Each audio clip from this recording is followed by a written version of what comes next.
the participants, the male participants that are sitting with us, the Apat Sannyasi that are sitting with us, I request every one of you also to sit intensely and do it now. To see, remember this powerful cognition Swamiji gave us. Listen, cognize inside you whether during the initiation or before the initiation, during the initiation or after the initiation, you are Paramashiva. Cognize the alternative identities that we carry, even when we go through our alternative identities, your self-doubt, self-hatred, self-denial, that also, and the identity we go through the dream state or during the deep sleep, when you fall into forgetting your very existence, all these are still happening inside him. It is happening inside Paramashiva himself. You are not separate from him. Sit inside you. Go sit with yourself, and inside of you go on reverberating just this most powerful frequency. Shiva, Shiva, Shiva. Go on reverberating with that. Now you can do the power manifestation. Swamiji will manifest it through you. So Mallika has asked a question. She's saying, when you say intense connection, feeling connection, does that mean intensely remembering in Ananda Gandha? Yes. See, intensely connecting means unclutching from entertaining other thoughts and just replacing in your inner space. Just visualize Swamiji, that's all. The moment you visualize Swamiji, it's like automatically that, like Swamiji says, right, inner net connection will happen.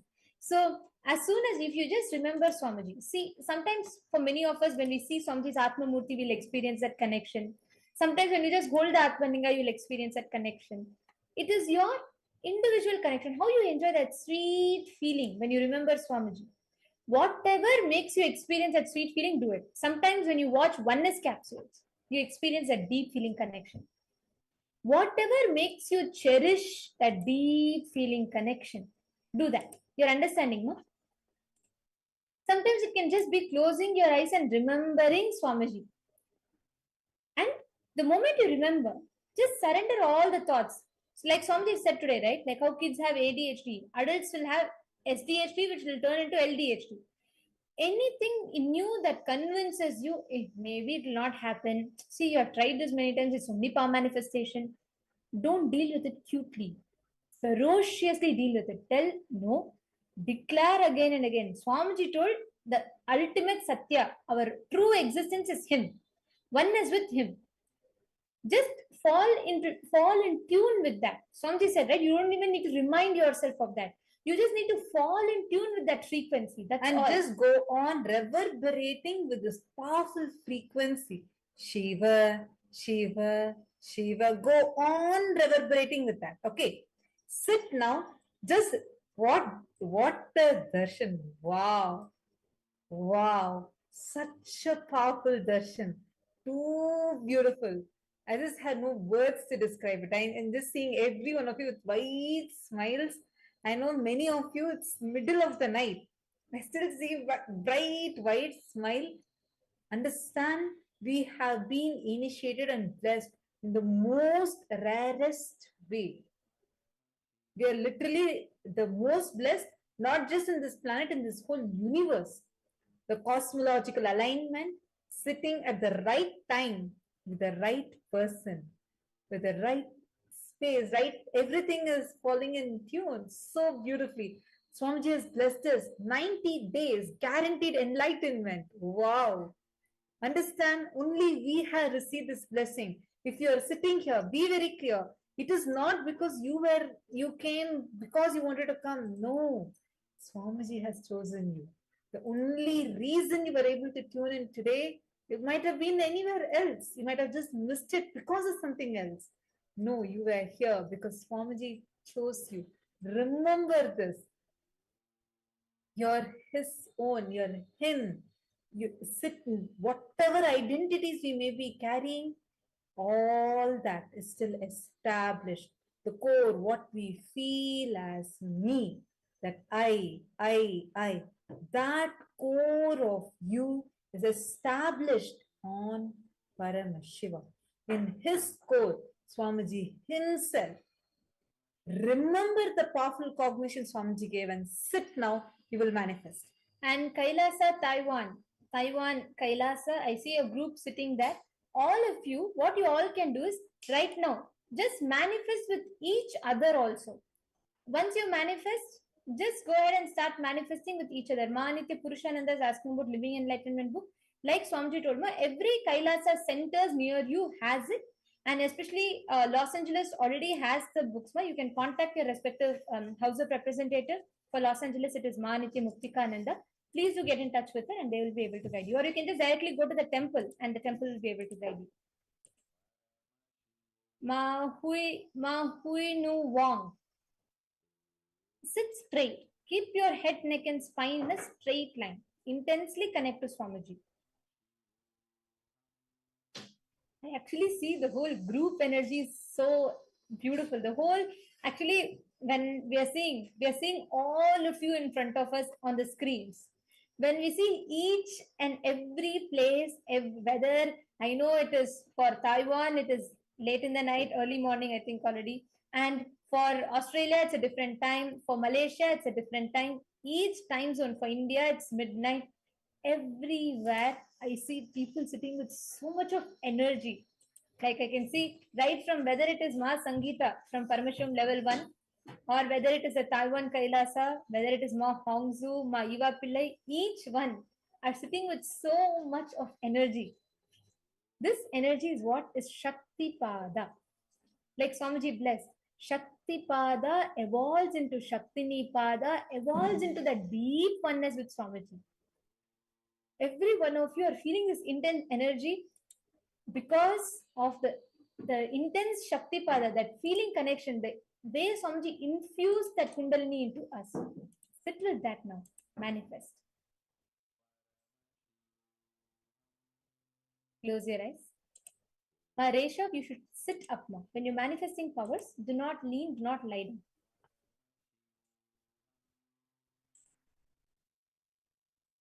Please sit. Your posture is very important. Thank you, Ma. And all the others, connect with Swamiji. Again and again, chant the Mahavakya.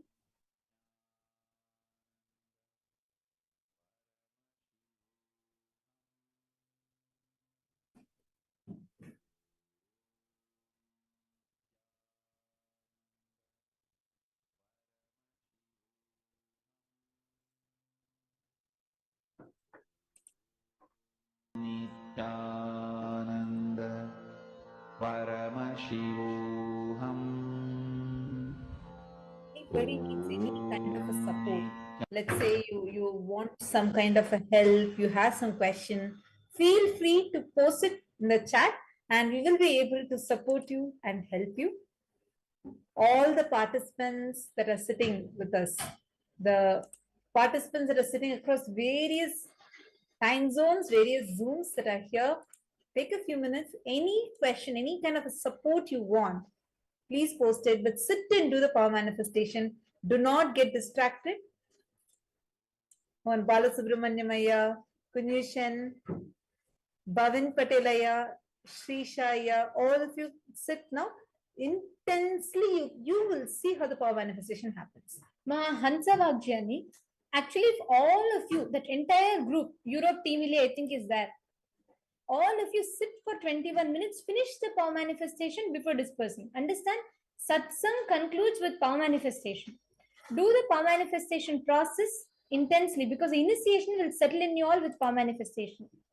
And Kailasa, Taiwan, I see a huge group sitting there. Can I request all of you to post your names? Sorry, just want to make sure so we can call out each of your name and interact with you all. If you all could mention the names, I see a huge group of you sincerely sitting there and manifesting the power. Srishaya is asking a question. Ma, is it normal to moving off the body, manifesting power?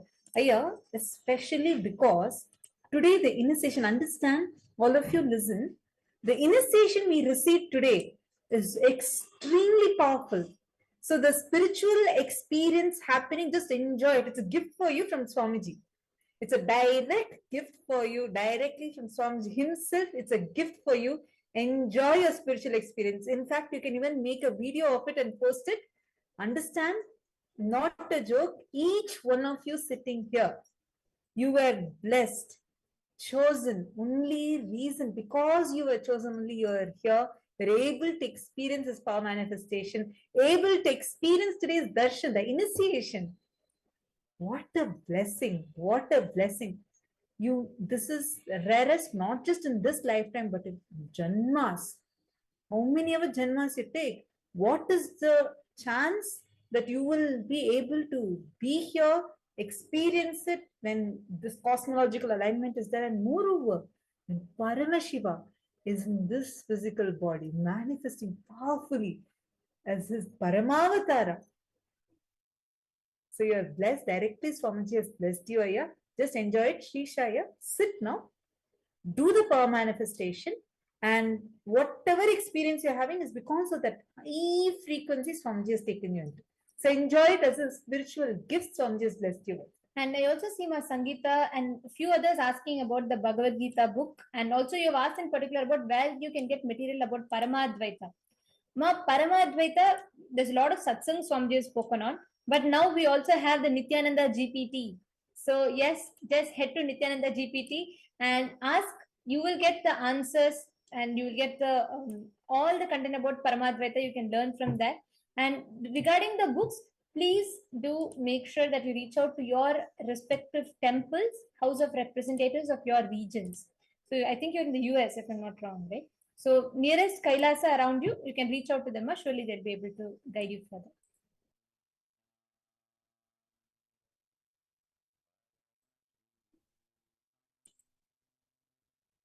Sit now.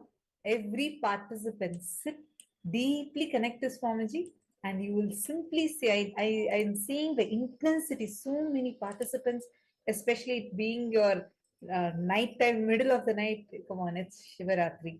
All of us are experiencing this blessing on this auspicious day. The intensity that you are sitting with, understand, so powerfully, Swamiji is going to be manifesting through you. Ma Marwa has posted she's manifested 1.5 centimeters taller. Excellent. Beautiful, Ma. Actually, all the others also can check. Please go ahead and check. I think because already 10 minutes have passed. So you all can check and start verifying.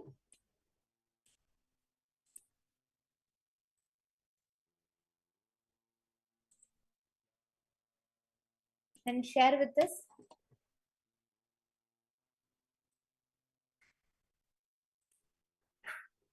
Magrazina Maria, connect with Swamiji, chant the mantra continuously.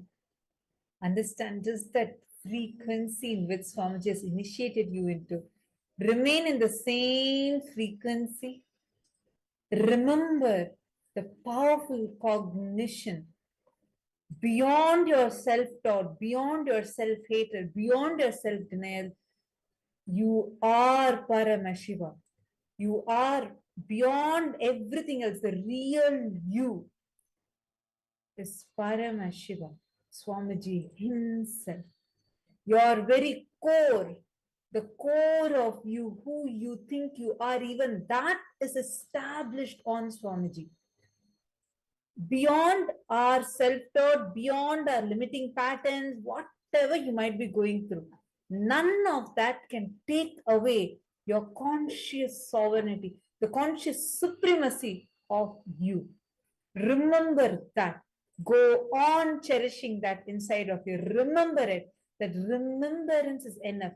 Even when you remember, even if you're going through your oscillation between your identities, don't worry. He has taken care of that. Let him manifest. There's nothing for you to worry. Just sit and do it. Ma Uma Lanjekar. Ma Uma Lanjekar. Ma, intensely sit. I see you very nicely enjoying and I see you very intensely participating. Sit you will actually see. Did you measure your height before, ma? All of you who have checked, please go and verify. Now you all will see you would have already started manifesting.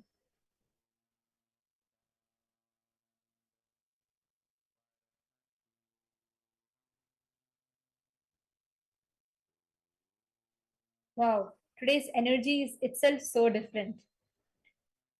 Swamiji's initiation and the power of the Shakti Pada with Swamiji. Literally every room, there's so much of energy. I don't see anyone. I can't even guess which is day, night. I see all of you so energetic, intensely. Like so fresh and so energetic. Wow. Maresha, could you check again? Check if you have increased the height. Actually, just for to share with you all, Swamiji tells if you have increased beyond 9 centimeters, it is irreversible. Any increase of the height within 9 centimeters is reversible. It will not be permanent. Beyond 9 centimeters will be permanent.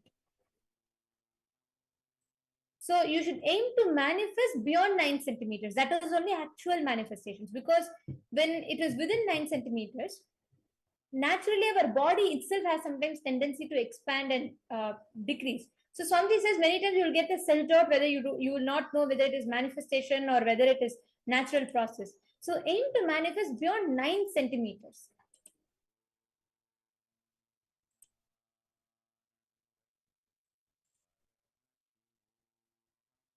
And I request all of you to make sure today you are staying till the end of the day, because we are going to be learning too many important truths from what Swamiji is revealing. We have excellent, powerful cognitions and truths we are going to be learning further. So please stay tuned till end of the day. Yes. Now I request all of you to share how many of you have manifested. Please check, verify, and share with us.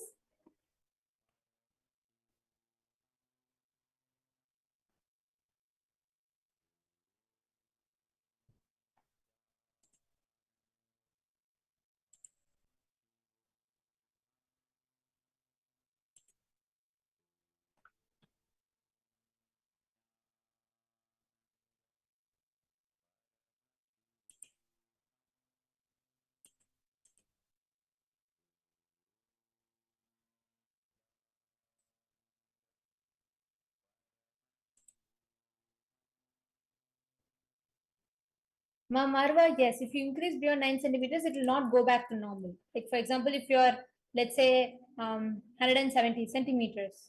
So, if you become 179 centimeter, you will never reverse it back. And then you can increase further after that. So, anything beyond 9 and above 9 stays, and you can, after that, if you manifest, it will increase again. Ma Ramani Devi, wonderful. Half an inch is a great start. Excellent. All the others?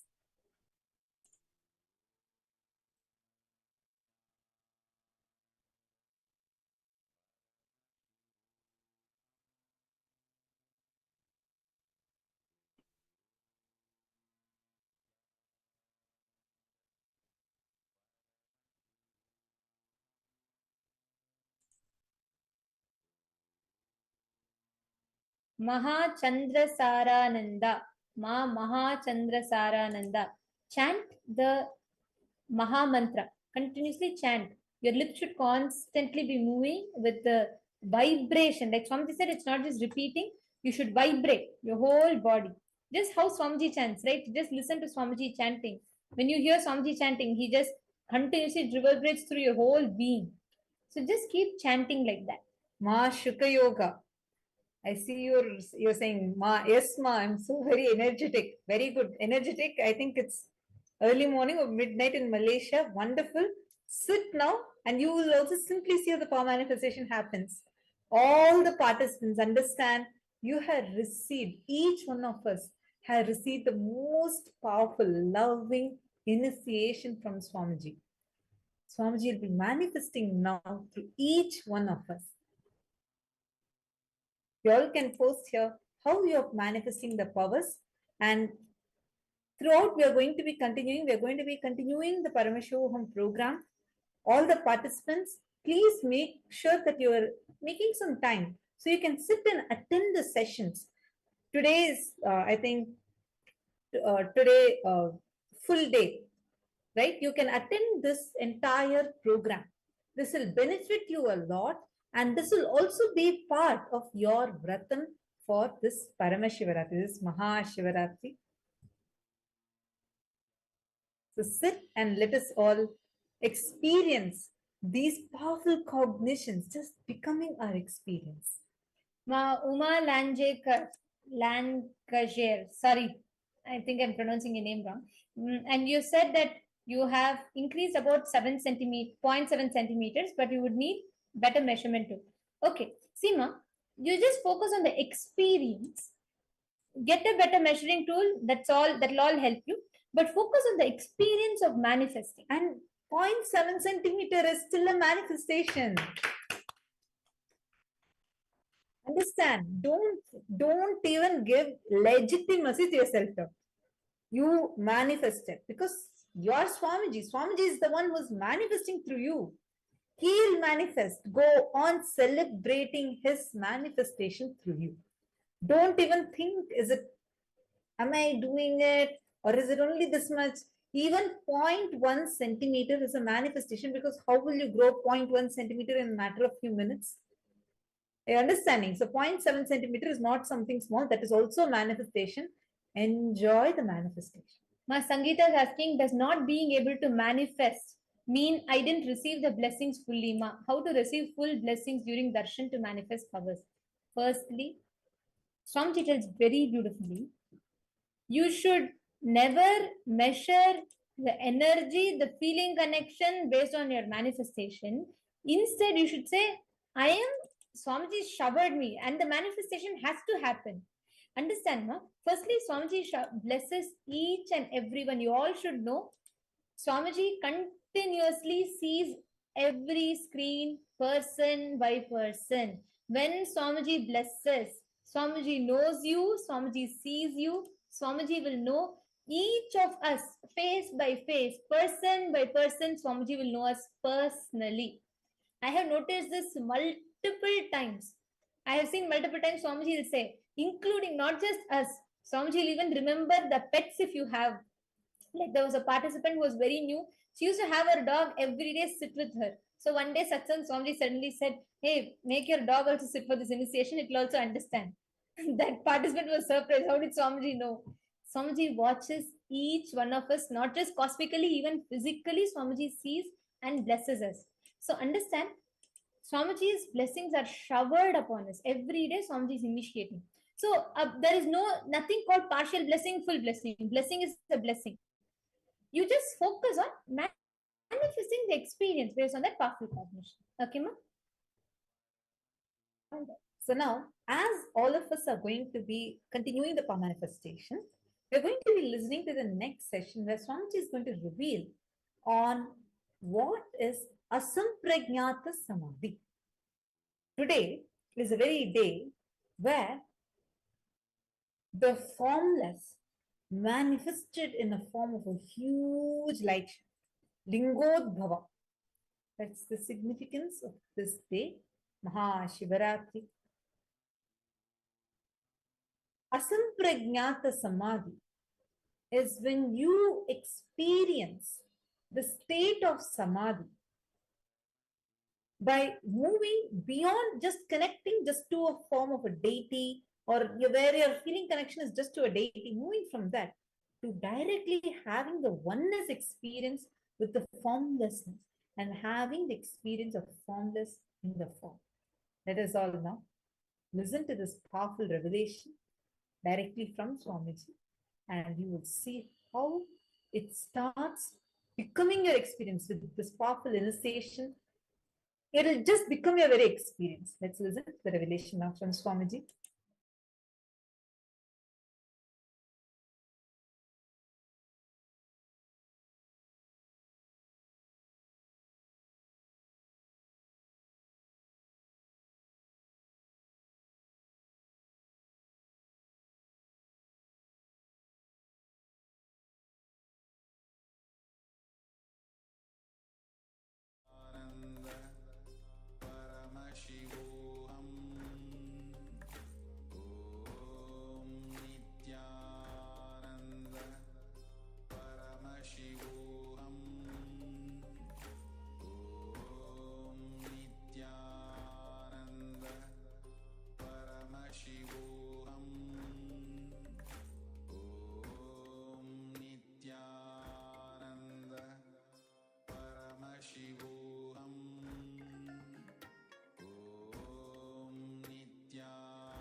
Yes, Nithyananda, and welcoming you all as we resume these Paramashivoham Level 2 sessions for today. I hope that you all had a very wonderful experience of this Shivaratri and this very long satsang and darshan initiation meditation process with Swamiji.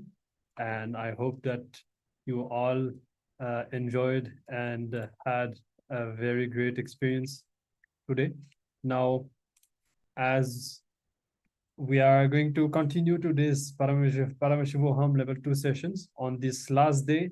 We are having our last few hours today, but nonetheless, we are going to be diving into very deep topics and deep revelations of the Shiva Sutras. So to start with, we are going to be looking into techniques to go past the mind, and how Swamiji says that going past the mind is the need of the hour. So science has shown that thoughts reduce activity in the cerebellum, which controls coordination, balance, and working relationships. So having too many thoughts directly affects our overall capacities. Now, in this session on the Shiva Sutras, we are going to be experiencing techniques to go beyond the mind. And in the sessions, we are going to be finding our neutral zone inside, and we're going to be going through 2 techniques to experience that. And then from this neutral zone, we will be seeing how to create our reality. Now, we'll be going through Pramana, a verse from the Shiva Sutras. This is the verse 108. So the verse goes, Niradharam manah kritva vikalpanna vikalpayet tadatma paramatma tve bhairavo mrigalochane. Freeing the mind of all supports, one should not allow any thoughts to arise. Then, O gazelle-eyed goddess, the state of Bhairava will be attained when the self has merged in the absolute self. So Swamiji translate this as the prana sharira, which is physical body, and Swamiji gives the further commentary on this, and he elaborates that prana sharira and the mana sharira, which is mental body, mind body, and prana sharira, which is physical body, are very closely connected to each other. So if our prana becomes slow, the number of thoughts or the thoughts per second that we experience also starts reducing, also becomes low. So the air which we are inhaling or exhaling is not the prana. So we have also learned this truth in the previous sessions, that whenever we are breathing, the oxygen that we are breathing is just a carrier of the prana. So we actually inhale prana, we exhale prana.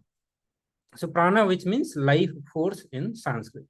So the more we are free to move the body, the more creative and productive we are going to be. And Swamiji gives one example from a Tibetan village, that he says that people living in the Tibetan village, they live for almost 100 to 150 years just because of this practice that they are doing it. So Swami says, for example, let's say if the prana is slowly coming down or slowly going into our inner space, to take the turn, this is the space in which it takes turn and become the outgoing. So whenever we are inhaling, okay, after that there is a neutral space and then it takes turn.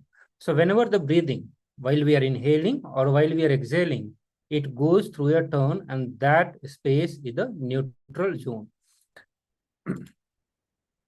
So in this neutral zone that we experience, we are completely empty. We do not have any identity. And Swami said that the biggest fear that human being is having, the fear of losing identity. So whatever we think as our identity, that could be our memory, relationships, or age, our gender, sex, or just societal. And all these are just a societal and not existential reality. So it is just the comparative reality. We constantly try to protect our identity against the reality that we need to experience. And that is why our life is a big failure. So the more and more we feel comfortable, the more and more we feel protected, the more we feel secured in this neutral zone, we will start experiencing the neutral zone again and again, and we'll get the high on prana. So when we start experiencing this neutral zone, we'll start staying in this consciousness.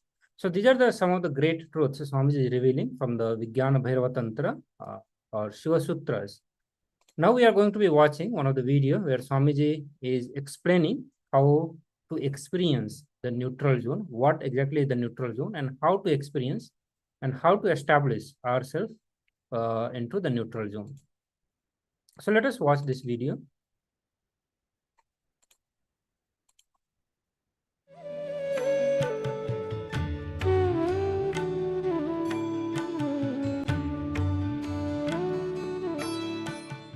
And gives you the clarity, you are not what you think. You are not what you are thinking as you. Be very clear, Kshana means the gap between one thought and the other thought. It is not second. So, now you need to understand the circle. This is the NS, neutral space. Nithyananda Swami. This is the NS, neutral space. This is the incoming breath. This is the outgoing breath. For you to understand, I expressed this as more space and this as less space. But Shiva says, this is equivalent to this. Because the gap between one thought and the other thought is Kshana. Gap between this thought and this thought is what he calls as Kshana. And he says further, whether you give your attention or not, this space and this space, the NS, the neutral space and the incoming breath, both spaces are equal.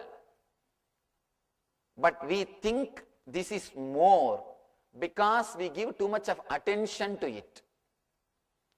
Even if you give too much of attention to it, this is not more.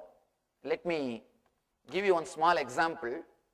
If you are sitting with somebody with whom you feel completely comfortable, in tune, you are just relaxed, even if 2-3 hours passed, you will not know how time flies. Suddenly you realize, oh God, it is already 8 o'clock, I have to run, I have so much of work. Otherwise, if you are sitting with somebody with whom you don't feel comfortable or with whom you don't feel relaxed, every 5 minutes what you will do? You will see the watch and you will say, what is happening, whether my watch stopped or not? Don't you have any other work? If the number of thoughts are more, it is hell. If number of thoughts are less, you are in heaven. Be very clear, if number of thoughts are more, chronologically same time, but psychologically you feel time is more. Because you give more attention here, you think you have more thoughts here, you think this space is more than neutral space. The breathing space, breathing time is more than the neutral space. Please understand. Because you think you are having more thoughts, because you think you are interested in thinking, because you believe you are interested in thinking, because you give more emphasis on your identity, you may think the incoming breath time and the outgoing breath time is more than the neutral space, but in reality it is not. It is just psychological game. The kshana of this and kshana of this is one and the same.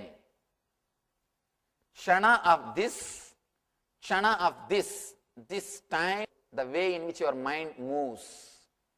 Because you are having too many number of thoughts, you think this space is more. But in reality, this space is not more. One more thing,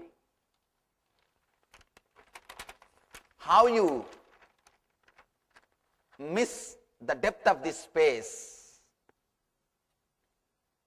Here also you have identity, means incoming breath space.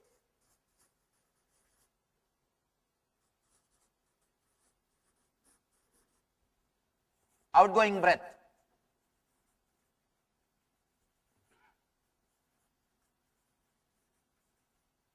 Here also you have identity.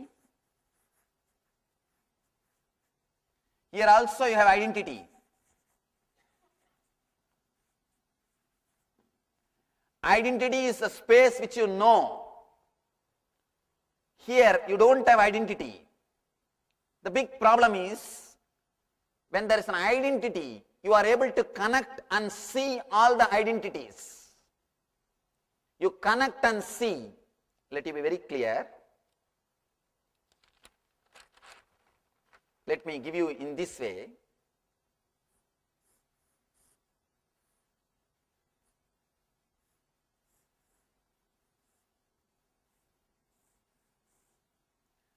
This is the incoming breath. This is the outgoing. This is again incoming. This is NS, neutral space. This is neutral space. Because here your identity exists. It's again outgoing. It's again outgoing. NS, neutral space, neutral space. Here your identity exists. Here also your identity exists. Your identity exists in this space. Constantly you can connect and see you are connected. But in this gap, because your identity doesn't exist, you don't connect the gaps and see. For example, the thought which came to you 10 minutes ago, the thought which came to you 10 years ago, thought which came to you 20 years ago, they are independent, unclutched, separate thoughts. But thoughts have got identity. Because they have identity, you connect them and see the thought which happened 10 minutes ago is number one. Thought which happened 1 year ago, number two. Thought which happened 10 years ago is number three. You can connect all of them because they have identity.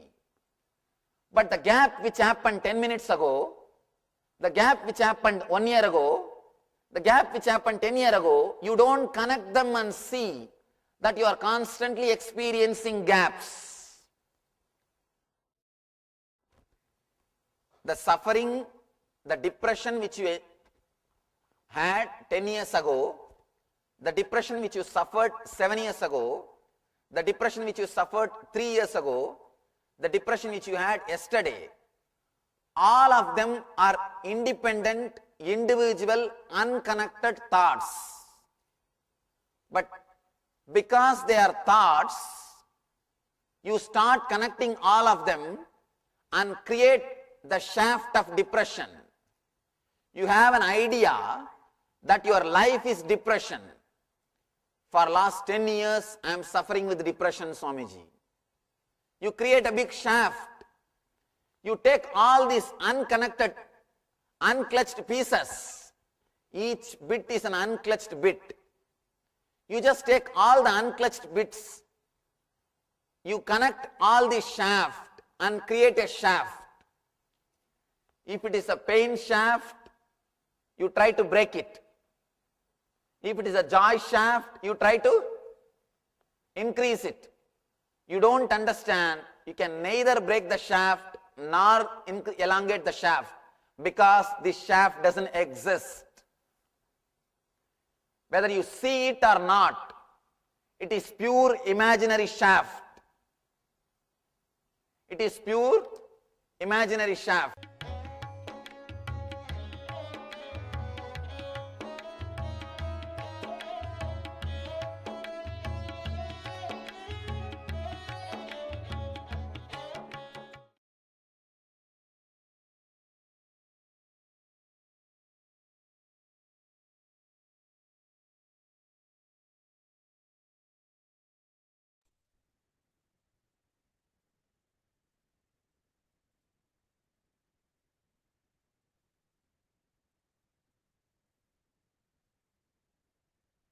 Yes. Now let us get into another verse from this Shiva Sutras, continuing in this series of revelations on how to go beyond the mind and access the neutral zone inside us. So this verse 24 goes, Urdhve prano hyadho jivo visargatma parocharet utpatti dvitayasthane bharanat bharita sthitihi. Bhairava answered, the exhaling breath, prana, should ascend, and the inhaling breath, Shiva, should descend, both forming a visarga consisting of 2 points. Their state of fullness is found by fixing them in the 2 places of their origin. So here we have a reference for this whole science and on the movement of prana. Now let us see how to experience this neutral zone inside and utilize it to create our own reality consciously. Now, whatever thought you put in front of your consciousness, in front of your inner space, you would see that in the outer world as a reality, just like slides being projected in front of a projector. The same happens with our thoughts whenever they are put in front of our consciousness. Now, the same divine energy is there within all of us, and that consciousness is continuously blessing and giving tatastu, let it happen to any thought, whatever thought we have, whether it is conscious, unconscious, or whether it's positive, negative, our consciousness continuously blesses each of these thoughts and making them as reality. Now, let us look deeper into revelations on these thoughts and how it is connected with our system. Now, Swamiji reveals that the moment your eyeballs move, more words are created. So this movement of the eyeballs is directly connected to the words that we create inside. Now, right now, we are lost with words and we are not connecting with the reality. You'll remember only the sufferings or the joyful moments, but you will not remember life as it happened. We only remember what we want to remember. So, looking further, Swamiji reveals that the very act of thinking affects our brain physically. Now, the brain draws precious metabolic energy away from the prefrontal cortex while having thoughts. And with these thoughts, the brain cannot perform at high or even normal capacity. So our thoughts, we have too many thoughts, directly affects our brain and restricts its efficiency. Now, when we are stressed or when we are scared, it is difficult to take in and process new material, yet alone think creatively, because these are intense situations in which the intensity and the amount of thoughts are higher. Now, researchers have established that thoughts can alter the very plasticity in the nervous system, particularly in the limbic system. So here we have a very clear understanding of the impact of thoughts on our brain and how it restricts our brain's capacity and in turn restricts our thinking. So there is another research that we would like to present to you. And this is that the single photon emission computed tomography, the brain imaging studies have shown that the thoughts also reduce activity in the cerebellum, which controls the coordination, balance, working relationship.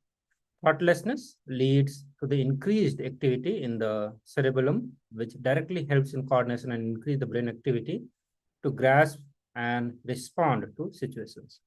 So I'm sure like when we have been going through the various completion process, we do get to, like we have experienced, this is our personal experience, where we are seeing that the more and more thoughts and emotions, if it continue to go on in our inner space, in our mind, our engagement with the outer world life is very, very less. Or the way we perceive, the way we cognize, the way we respond, everything gets impacted depending upon how many words are being continuously created, how many thoughts are continuously going inside, how many or how much visualizations is continuously going on inside.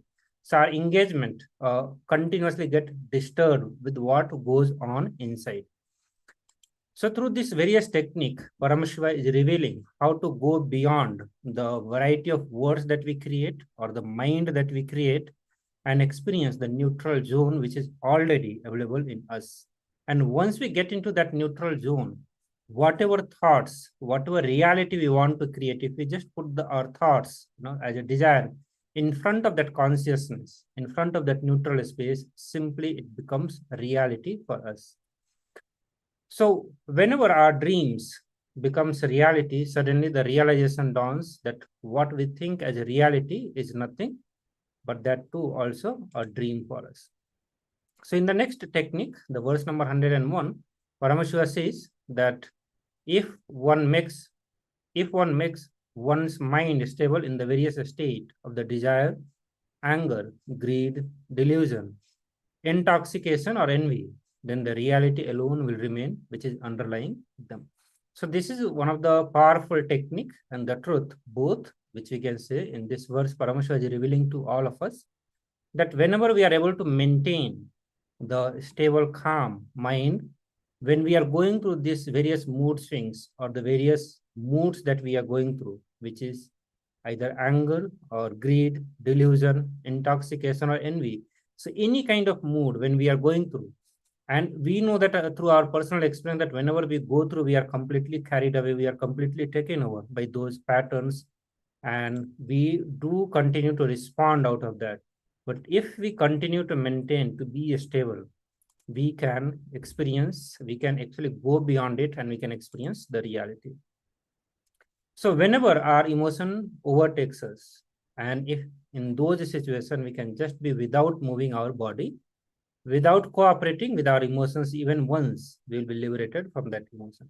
So this is another powerful revelation that Swamiji is giving to all of us, that whenever we are going through these emotions, they completely take over us. But if we are able to be without moving our body, so let's say if we are going through the anger, but we are able to maintain complete stillness, without moving the body, we will be liberated from that emotion called anger.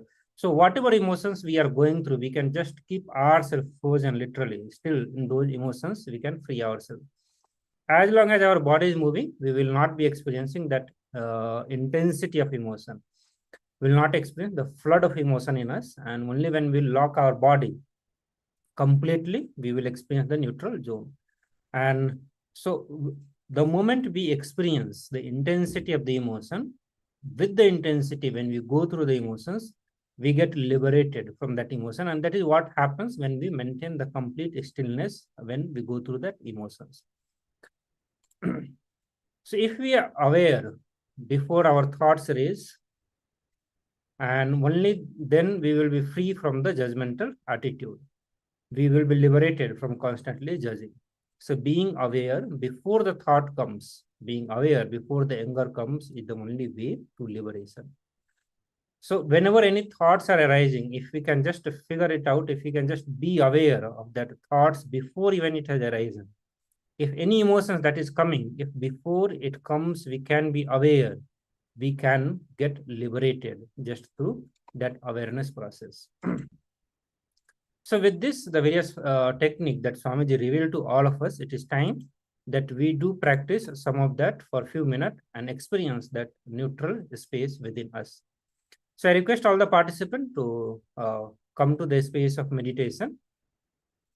We'll explain about this technique to experience the neutral zone, and we are going to perform this for a few minutes. We are going to practice this for a few minutes. So in the first step, please sit in comfortable posture and keep your head, neck, and spine in a straight line.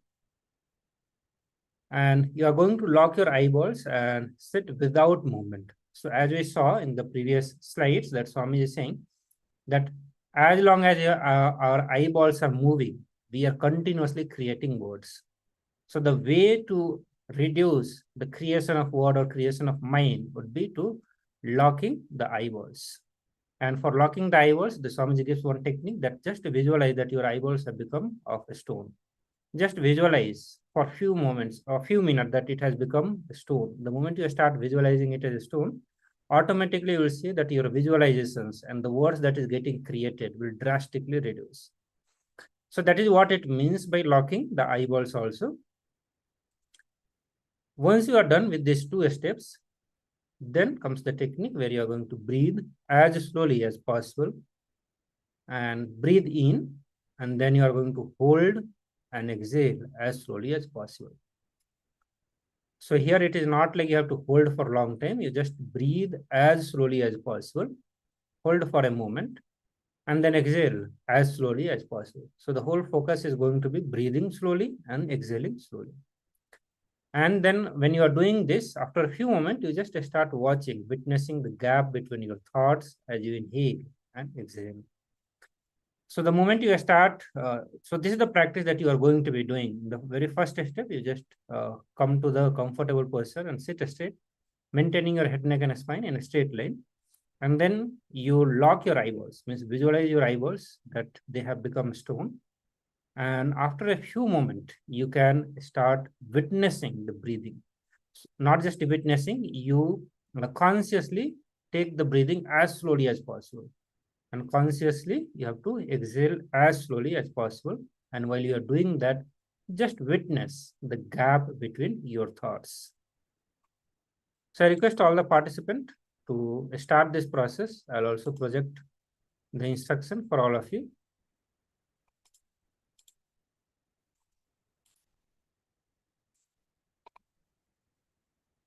So please continue.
Yes, you can now open your eyes as we complete this meditation. If you had any experience, if there is anything that you want to share, you can do so now in the Zoom chat, or if you are watching on YouTube, you can do so in the YouTube chat. And let us know of your experience of the neutral zone inside. Now, following this meditation, we'll be entering into another round of the power manifestation. So now for this power manifestation round, we will require a partner, preferably. So, however, if you do not have a partner, the worst case scenario, you can do this power for yourself. I'll be introducing what the power is. So in this round, what we are going to be doing, we are going to be finding the solution to a specific problem through the third eye. So if you are doing this with a partner, which is recommended as much as you can, you're going to be asking your partner for a problem that they are facing in their life.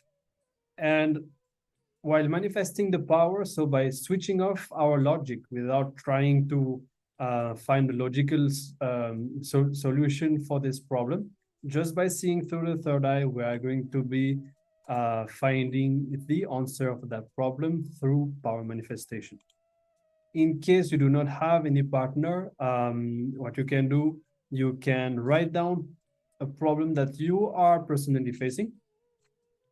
And once you have written it down, then you can practice this power for yourself, finding a solution for the problem that you yourself are facing through the third eye.